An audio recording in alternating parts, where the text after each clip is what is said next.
ကုမိဘုံရဆိုရင်ဒီဘုံညာမိုင်းသွားလို့ရှိရင်လွတ်တဲ့ဆုံးမှာဖြစ်ပါတယ်ခင်ဗျာသို့ဖြစ်ပါရင်ဒီဘုံညာဟာရဟန်းများမိကျုံမိကညာပါရှိသည့်အတွက်အနေနဲ့လွတ်တဲ့ဆုံးရံတို့ကိုနေရာရှိဒီကြည့်ကြပါရဲ့လေးပါးစွာမြတ်ရရသတ်ပါလေခင်ဗျာဒီမှာနေဒီကြည့်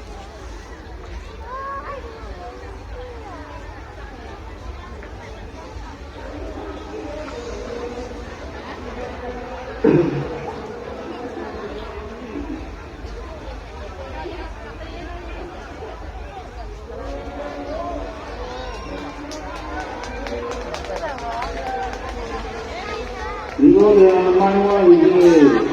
လိုများစိတ်သေးတူတော်မှာဖြစ်ပါရဲ့ခင်ဗျာဒီလိုမျိုးကဆိုရင်မိုင်းစားလို့အဲ့လိုမျိုးကြားလိုက်တော်တော်များများအတွင်းကမိစ္ဆာဓမ္မမှာဥပ္ပခြင်းမလို့တုတ်တော်မူတော်တော့မိနာဖြစ်ပါရဲ့ခင်ဗျာဒီလိုမျိုး